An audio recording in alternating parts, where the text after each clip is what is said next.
الحمد لله نحمده ونستعينه ونستغفره ونؤمن به ونتوكل عليه ونعوذ بالله من شرور أنفسنا ومن سيئات أعمالنا من يهده الله فلا مضل له ومن يضلله فلا هادي له ونشهد أن لا إله إلا الله وحده لا شريك له ونشهد أن سيدنا ومولانا محمدا عبده ورسوله فقد قال الله سبحانه وتعالى فأعوذ بالله من الشيطان الرجيم بسم الله الرحمن الرحيم يا أيها الذين آمنوا استعينوا بالصبر والصلاة إن الله مع الصابرين ولا تقولوا لمن يقتل في سبيل الله أموات بل أحياء ولكن لا تشعرون وقال الله سبحانه وتعالى إن عدة الشهور عند الله 12 شهرا في كتاب الله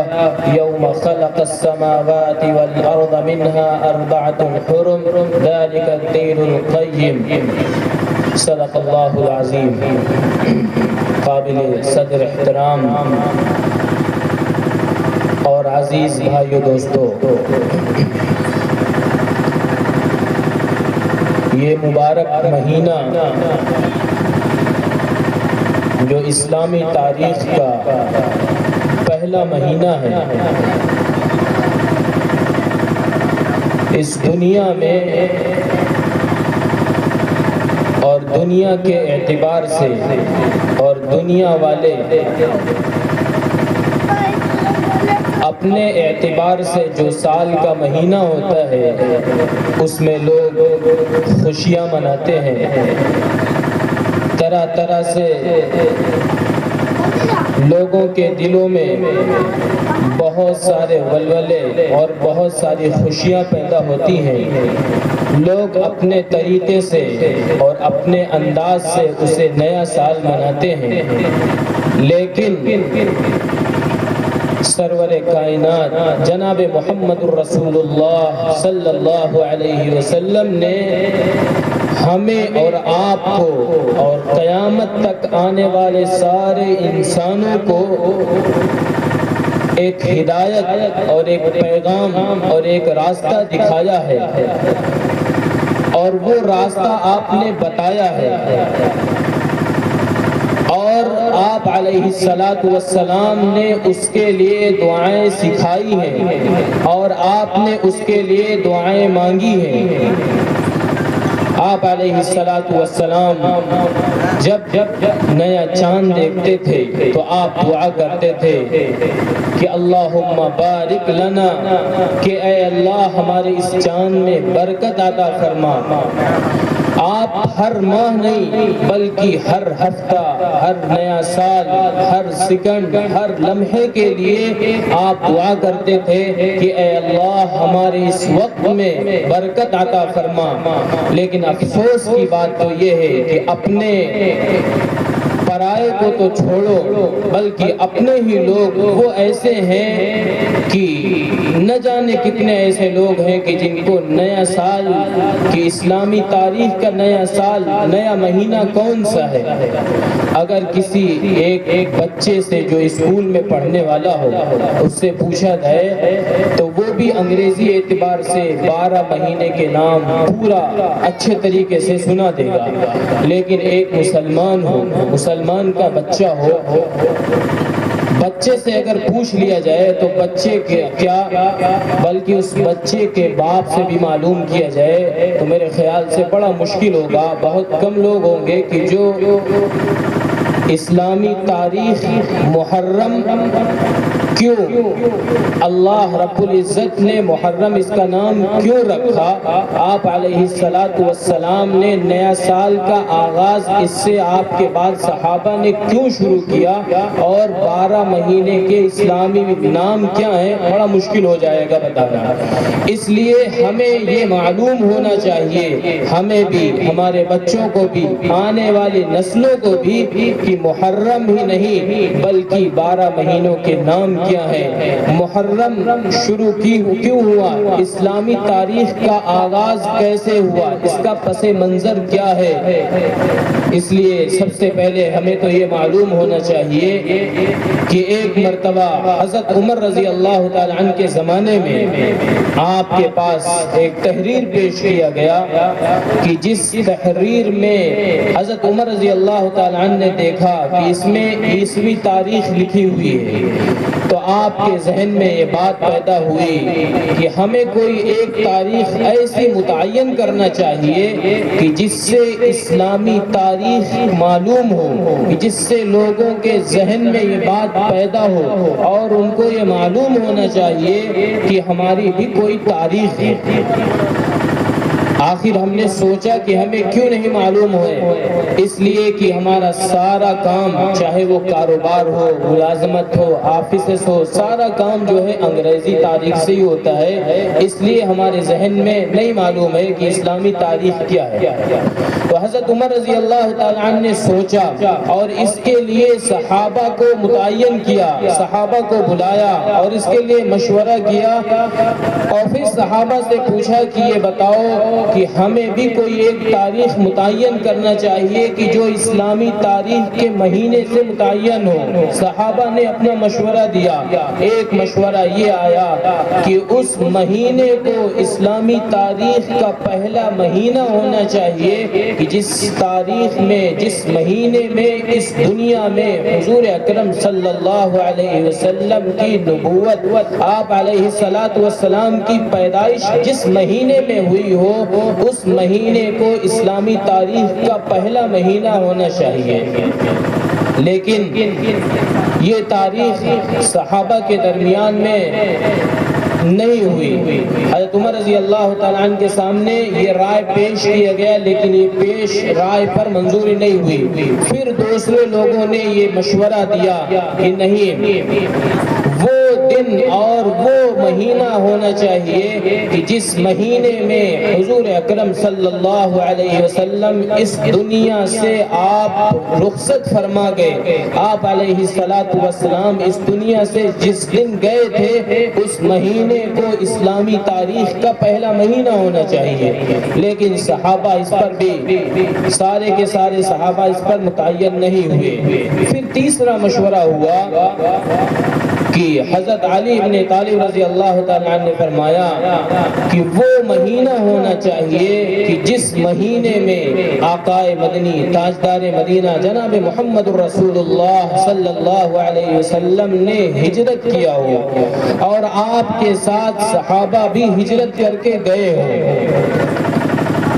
یہ تو بات طے ہے کہ آپ علیہ السلام نے ہجرت جو کی ہے وہ ربیع الاول میں، لیکن آپ کی نیت اور آپ نے نیت کا ارادہ جو کر لیا تھا وہ اس ماہ محرم میں ہی کر لیا تھا۔ اس لیے حضرت عمر رضی اللہ تعالیٰ عنہ کو یہ مشورہ بڑا پسند آیا اور حضرت عمر رضی اللہ تعالیٰ عنہ نے یہ طے کر دیا کہ آج سے اسلامی تاریخ کا جو پہلا مہینہ ہوگا وہ محرم کا مہینہ ہی ہوگا۔ اسی وقت سے لے کر کے اور یہ تاریخ چلی آ رہی ہے۔ لیکن ہجرت اور محرم کے تاریخ سے ایک وابستگی ہے کہ ہجرت کہتے کسے ہیں، کہ ہجرت کے ساتھ محرم کی تاریخ وابستہ کیوں ہے۔ ہجرت کو سمجھنا چاہیے کہ ہجرت کے معنی ہی ہیں کہ اللہ کے رضا کے لیے اپنے ساری چیزوں کو قربان کر دینا، اللہ کے خوشنودی کے لیے اپنے سارے چیزوں کو قربان کر دینا، اس چیز کا نام ہجرت ہے۔ صحابہ کے بارے میں آتا ہے کہ اللہ کے رسول علیہ السلام نے صحابہ کو یہ کہہ دیا تھا کہ محرم کے مہینے سے ہی صحابہ کی روانگی شروع ہو گئی تھی۔ صحابہ رضی اللہ تعالیٰ عنہم اجمعین مکہ مکرمہ سے مدینہ منورہ کی طرف جانا شروع کر دیا تھا۔ صحابہ کہنے لگے کہ یا رسول اللہ، آپ نے ہمارے دلوں میں جو امنگ پیدا کیا ہے، جو جوش پیدا کیا ہے، جو ایمانی طاقت پیدا کی ہے، ہم مکہ مکرمہ میں میں رہ کر کے اس ایمان کو اور اس ایمان کی تازگی کو مکہ مکرمہ میں بھی جس طرح ہونا چاہیے یا رسول اللہ ہم اسے لوگوں کے سامنے نہیں پیش کر پا رہے ہیں. آپ ہمیں اس جگہ جانے کی اجازت دے دیجئے کہ جس جگہ جا کر کے ہم آپ علیہ الصلوۃ والسلام کے بات کو, اللہ کی باتوں کو, قرآن کو خوب وابستگی کے ساتھ دل کھول کر کے لوگوں کے سامنے اس چیز کو بیان کر سکیں, اللہ اور اس کے رسول کی باتوں کو لوگوں کے سامنے بیان کر سکیں. صحابہ کے سامنے یہ بات آئی کہ حبشہ کا جو بادشاہ ہے وہ مسلمانوں کے لیے ایک نرم خواہ ہے, اس کا دل نرم ہے, اس لیے صحابہ کی ایک جماعت اللہ کے رسول علیہ الصلوۃ والسلام نے طے کر دی کہ ایک جماعت حبشہ کی طرف جائے گی. وہ جماعت گئی اور حبشہ میں اللہ اور اس کے رسول کی باتوں کو خوب اچھے طریقے سے وہاں پر لوگوں نے پیش کیا. لیکن کفار مکہ کو یہ بھنک لگ گئی کہ صحابہ مکہ مکرمہ کو چھوڑ کر کے دوسری جگہ جا رہے ہیں. اب ان کے دل میں یہ خوف ہوا, ان کے دل میں یہ خوف پیدا ہوا کہ آخر یہ جا کیوں رہے ہیں, ان کو اللہ کے رسول علیہ الصلوۃ والسلام نے ایسی کیا چیز دے دی ہے کہ ان کے دلوں میں کیا چیز پیدا ہو گئی کہ اپنے جائیداد کو, اپنے بچوں کو, اپنے ساری چیزوں کو چھوڑ کر کے مکہ مکرمہ سے باہر جا رہے ہیں. میرے بھائیوں, کسی کو اپنا مکان چھوڑنا مشکل نہیں ہے, کسی کو اپنی ساری چیزوں کو قربان کر دینا یہ آسان بات نہیں ہے. کسی سے کہا جائے کہ اپنے اس کاروبار کو, اپنے مکان کو, اپنے بیوی بچوں کو چھوڑ کر کے فلاں جگہ چلے جاؤ, تو یہ کوئی آسان نہیں ہے. لیکن صحابہ کے دلوں میں اللہ کے رسول علیہ الصلوۃ والسلام کی محبت, اللہ کا حکم اتنا ان کے دلوں میں رچ بس گیا تھا. صحابہ کہتے تھے اللہ کے رسول علیہ الصلوۃ والسلام جس چیز کا ہمیں حکم دیں گے ہم اس چیز کے کرنے پر راضی ہیں. صحابہ کی جماعت مکہ مکرمہ چھوڑ کر کے مدینہ منورہ سے جانے لگے. مشرکین مکہ یہ سوچنے لگے کہ آخر ہمیں ان سے روکنے کا راستہ کیسے ہوگا. کچھ دنوں کے بعد کفار مکہ کو یہ بھنک لگی کہ صحابہ تو جا رہے ہیں, اب ہم کسے ستائیں گے, کسے اپنے تختہ مشق بنائیں گے. اور پھر کچھ دنوں کے بعد ان کے دل میں یہ بات پیدا ہوئی کہ اب تو یہ شہر چھوڑ کر کے رسول اللہ صلی اللہ علیہ وسلم بھی جا رہے ہیں. صحابہ نے مشورہ کیا کہ اب ہمیں کیا کرنا چاہیے. ایک طرف کفار مکہ ہیں,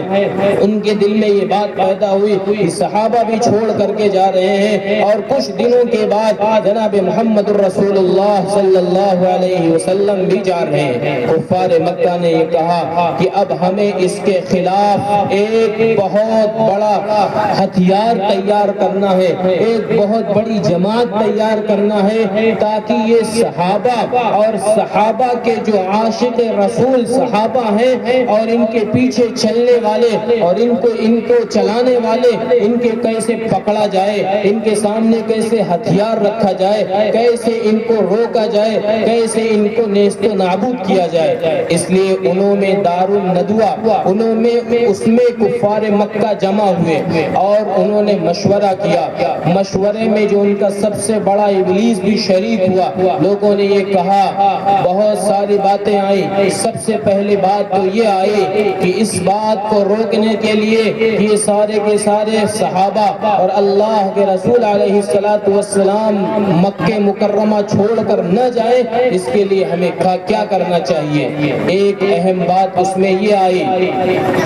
کہ محمد صلی اللہ علیہ وسلم کو نعوذ باللہ ان کو جلا وطن کر دیا جائے, مکہ مکرمہ سے باہر کہیں اور چھوڑ دیا جائے. لیکن لوگ کہنے لگے کہ اگر محمد کو مکے سے چھوڑ کر کے کہیں اور رکھ دیا جائے گا تو لوگ ان کے بڑے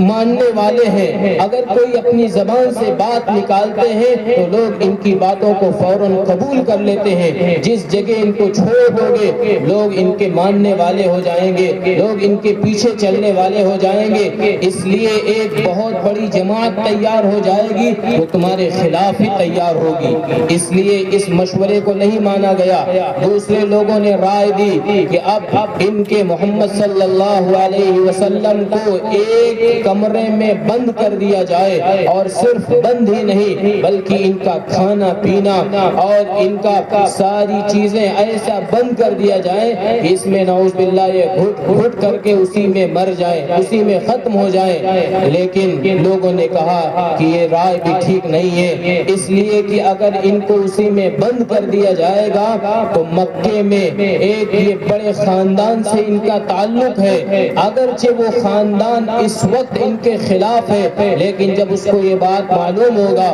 کہ محمد صلی اللہ علیہ وسلم کو ایک کمرے میں بند کر دیا گیا ہے، کھانا پینا بھی بند ہے، ساری چیزیں بند ہیں، تو ان کے نہ ماننے والے، ان کے قبیلے اور ان کے خاندان کے لوگ ان کا ساتھ دینے والے ہو جائیں گے اور تمہاری بغاوت کرنے والے ہو جائیں گے، اس لیے اس رائے کو بھی پسند نہیں کیا گیا۔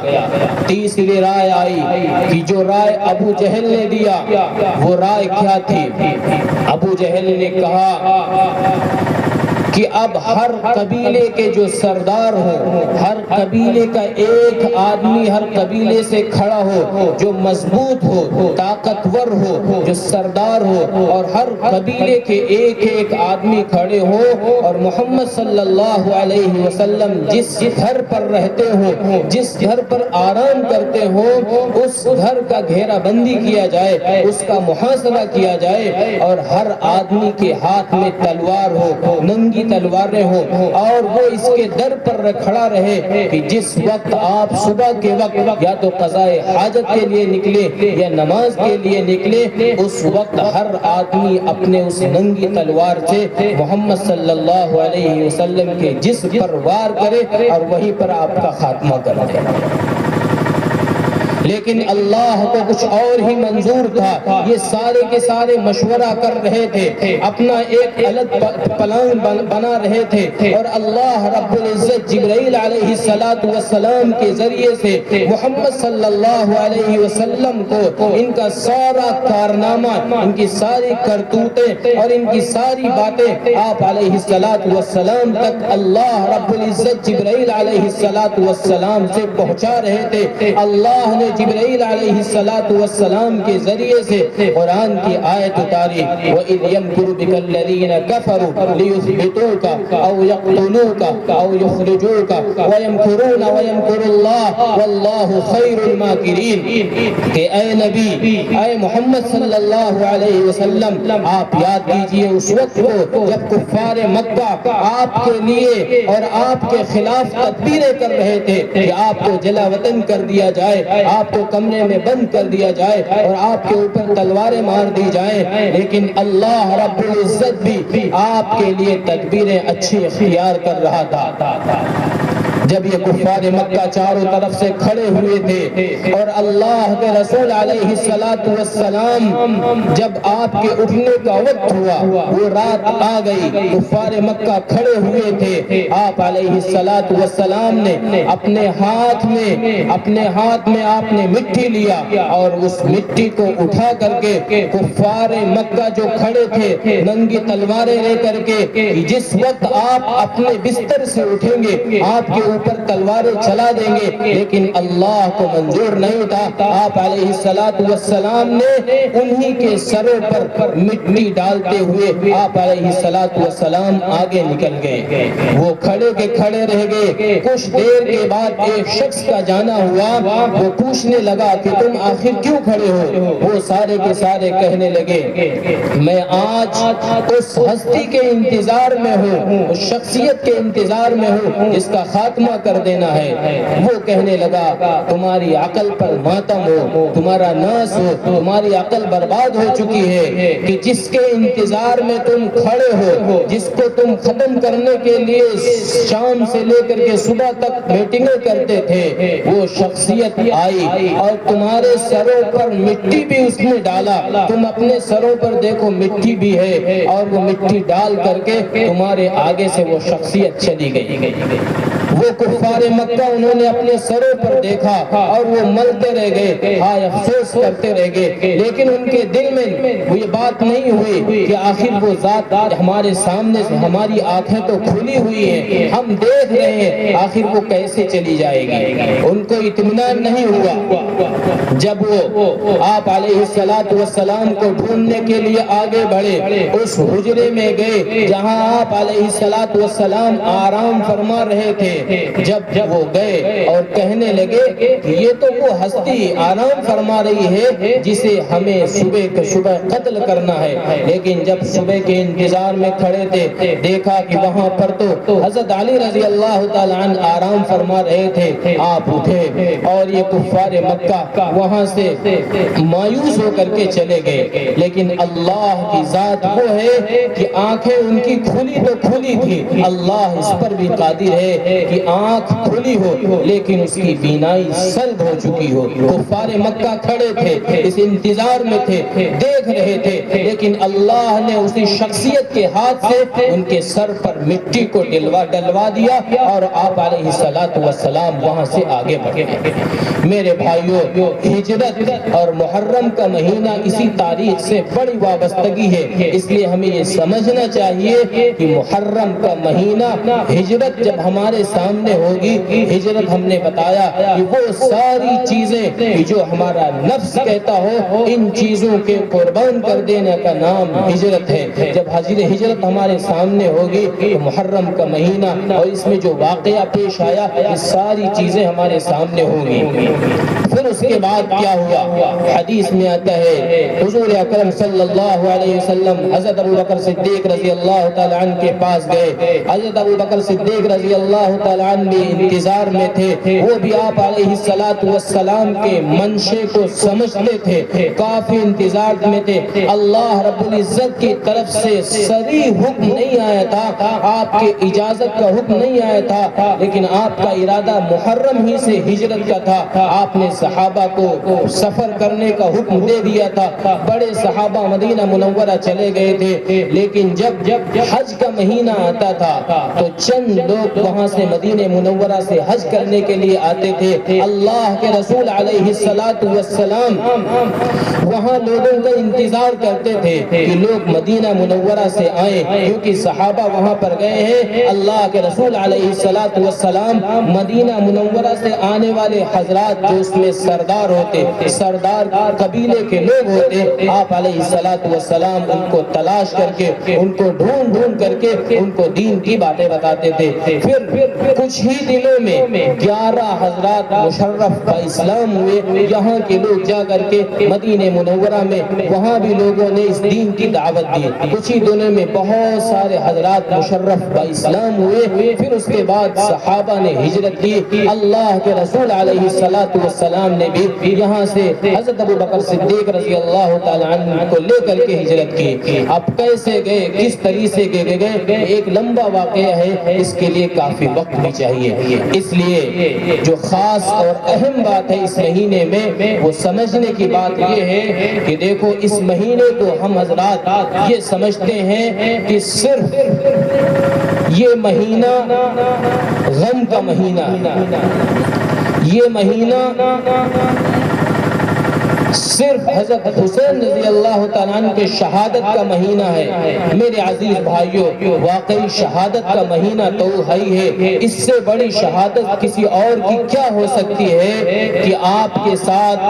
72 یا اس سے بھی کم زیادہ صحابہ شہید ہوئے ہوں، لیکن اس دنیا میں سب سے بڑا غم اور سب سے بڑا دکھ جو صحابہ کے درمیان میں آیا، وہ غم اور وہ درد اللہ کے رسول علیہ السلام کا اس دنیا سے چلے جانا صحابہ کے درمیان میں سب سے بڑا دکھ تھا، سب سے بڑا غم تھا۔ یہاں تک کہ حضرت عمر رضی اللہ تعالیٰ عنہ کہنے لگے کہ اگر کوئی کہہ دے گا کہ محمد صلی صلی اللہ علیہ وسلم اس دنیا سے چلے گئے تو اس کے گردن کو اڑا دیں گے، لیکن اللہ تعالیٰ جزائے خیر دے پوری امت کی طرف سے حضرت ابو بکر صدیق رضی اللہ تعالی عنہ کہ وہ منبر پر کھڑے ہوئے اور آپ نے اللہ کی طرف سے جو قرآن تھا اس قرآن کی ایک آیت کو انہوں نے تلاوت کیا، اور اس تلاوت کے بعد حضرت عمر رضی اللہ تعالی عنہ کہنے لگے کہ میں اس آیت کو تو بھول ہی گیا تھا کہ اس کو اللہ نے اتارا ہے۔ کتابوں میں لکھا ہے، علماء نے لکھا ہے کہ اگر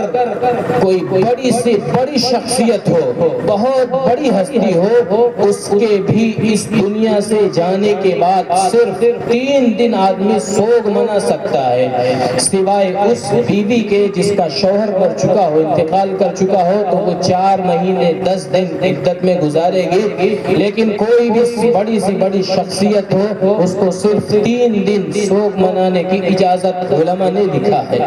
آپ علیہ السلام اس دنیا سے گئے، رحلت فرما گئے، صحابہ کے درمیان بڑا غم تھا، لیکن افسوس اور صد افسوس یہ ہے کہ اس مہینے میں اگر کسی کے یہاں شادی طے ہو جائے تو ہمارے بڑے بوڑھوں ان کی سوچ کیا ہے،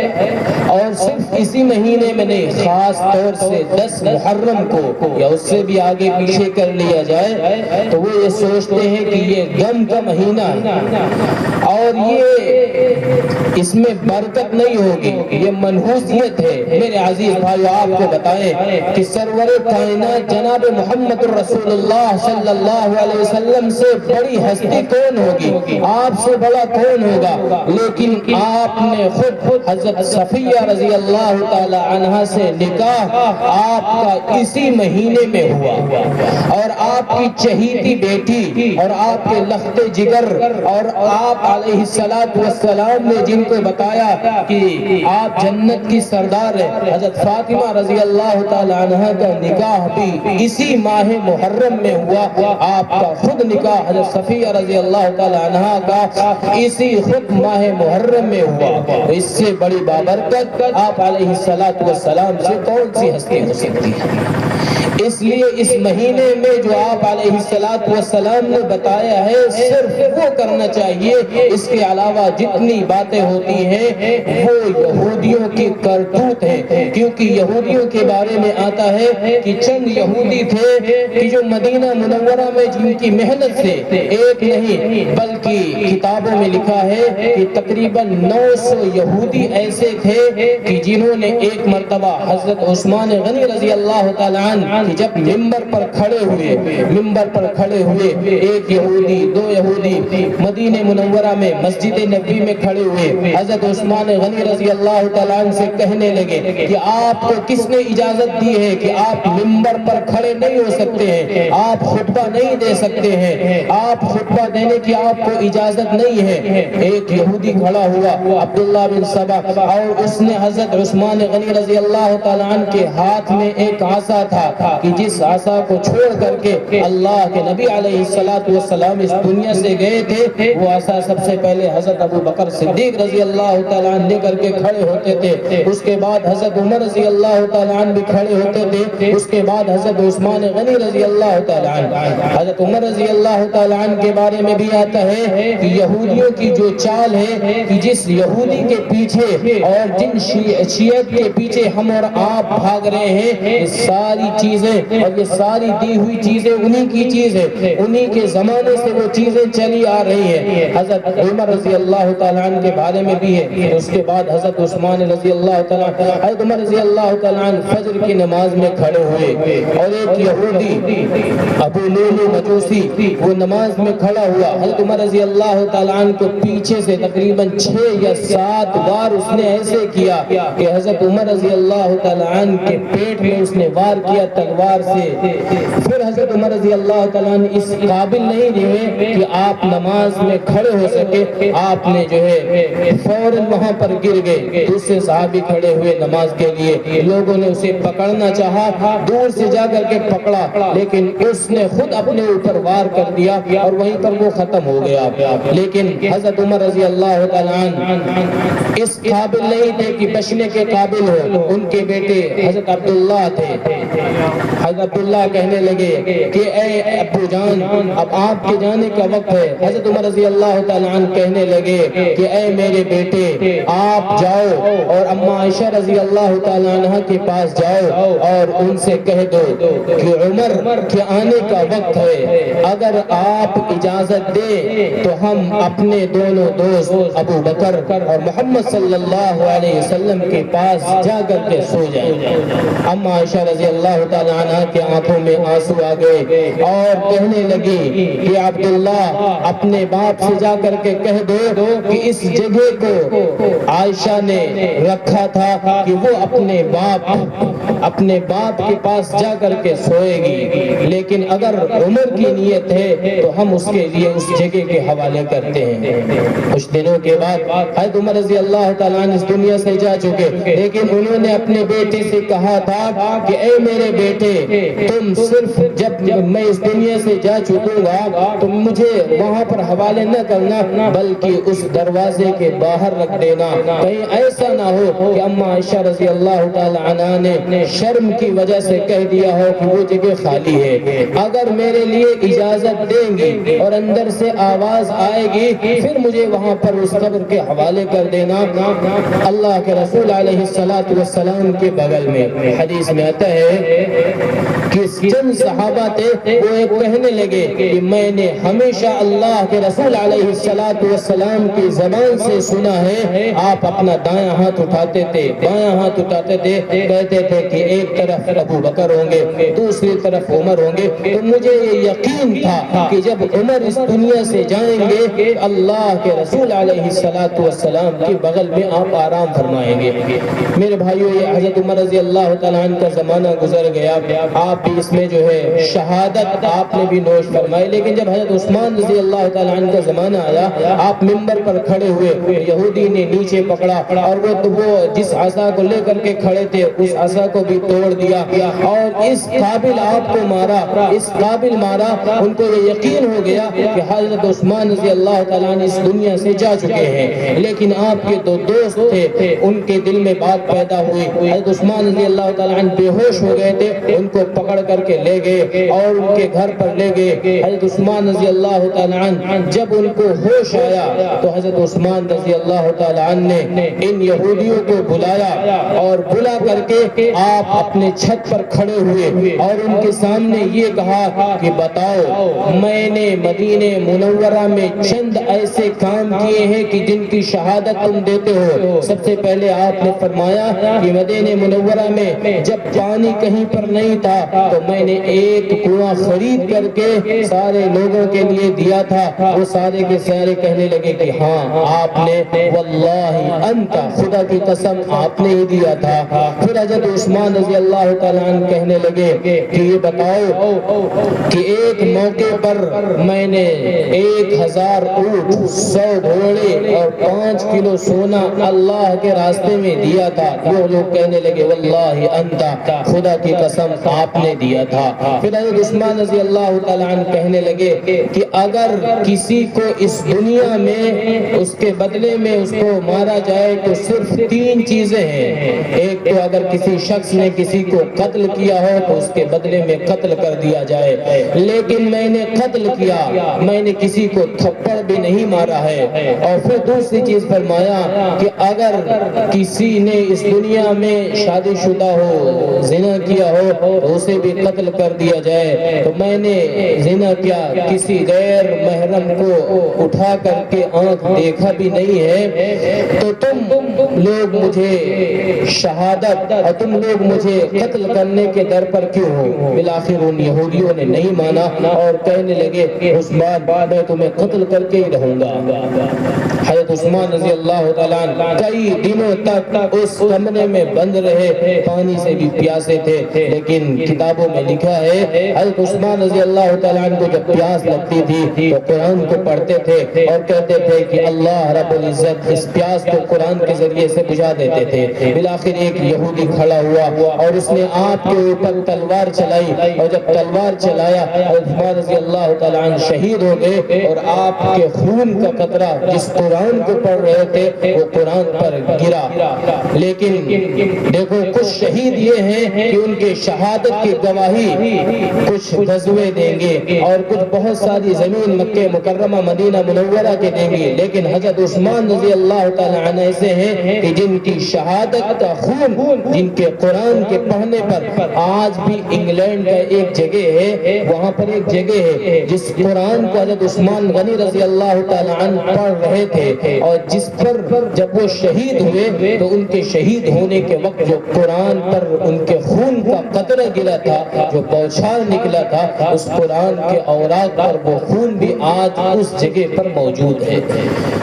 تو وہ قرآن بھی شہادت دے گا، وہ قرآن بھی گواہی دے گا کہ حضرت عثمان غنی رضی اللہ تعالیٰ عنہ کو شہید کیا گیا، وہ قرآن پڑھتے پڑھتے اس دنیا سے چلے گئے۔ اس لیے میرے بھائیوں، جو صحابہ کی زندگی ہے، صحابہ نے قربانیاں دی ہیں، اللہ کے راستے میں شہید کیے گئے، اور آپ علیہ السلام نے شہادت کا مرتبہ بتایا، اور آپ علیہ السلام نے اس مہینے میں جو کام بتایا ہے وہ کام ہمیں بھی کرنا ہے، تاکہ اللہ رب العزت ہمیں بھی انہی کے نقش قدم پر چلنے والا بنا دے۔ ویسے تو اس دنیا کا کوئی بھی بڑا سے بڑا ولی ہو، قطب ہو، ابدال ہو، پوری دن اور رات پوری زندگی عبادت کرتا رہے، لیکن صحابہ کے پاؤں کے دھول کے برابر بھی اس مرتبے کو نہیں پہنچ سکتا ہے۔ لیکن اللہ سے دعا ہے اور اللہ سے امید ہے کہ جب ان صحابہ کے واقعے کو پڑھیں گے، ان کے نقش قدم پر چلیں گے، اور ان کی شہادت سے جو چیز نکل کر کے آتی ہے کہ صحابہ نے جو اللہ کے راستے میں زندگیوں کو قربان کیا ہے، اللہ کے راستے میں جو اپنی زندگی کو انہوں نے قربان کیا ہے، اس سے ہمیں کیا سبق ملتا ہے؟ جب اس چیز کو اپنی زندگیوں میں لائیں گے، اللہ رب العزت دنیا بھی بنائیں گے، آخرت کی جو ہمیشہ کی زندگی ہے، اللہ رب العزت ہمیں بھی وہاں پر نوازیں گے۔ ہمیں محرم کے دن کیا کرنا ہے؟ بلکہ خرافات سے ہمیں بچنا ہے۔ جو اللہ کے رسول علیہ السلام نے دو کام بتائے ہیں وہ ہمیں کرنا ہے کہ محرم کے دن ہمیں کوئی خاص عبادت الگ سے نہیں ہے کہ ہمیں خاص عبادت الگ سے گڑنا ہے، بلکہ اس دن ہمیں اللہ کے رسول علیہ السلام روزہ رکھتے تھے، اور آپ جب آخری وقت تھا، تو آپ علیہ السلام نے یہ فرمایا تھا کہ اگلے سال ہمیں اگر موقع ملے گا تو ہم 10 محرم کے ساتھ یا تو 9 کو ملا لیں گے یا 10 کے ساتھ 11 کو ملائیں گے۔ اس لیے ہمیں 2 روزے رکھنا ہے، 9 محرم کو 10 اس کے ساتھ 10 کو رکھیں گے، یا 10 محرم کو روزہ رکھیں 11 کو رکھ لیں، 9-10 کو رکھیں یا 10-11 کو۔ 2 روزے رکھنا ہے یہودیوں کے مخالفت میں، کیونکہ یہودی بھی اس وقت 1 روزہ رکھتے تھے، اللہ کے رسول علیہ السلام نے ان کی مخالفت کے لیے 2 روزہ بتایا، اس لیے ہمیں اس دن روزہ رکھنا ہے، قرآن پڑھنا ہے، نماز پڑھنا ہے اور اللہ سے دعا مانگنی ہے۔ اللہ تعالی ہمیں صحابہ کے نقش قدم پر اور آپ علیہ السلام کے ایک سنت پر اللہ تعالی ہمیں چلنے والا بنائے، اور اللہ تعالی ہمیں دنیا میں بھی کامیاب کرے، آخرت میں بھی کامیاب کرے۔ وآخر دعوانا الحمدللہ رب العالمین۔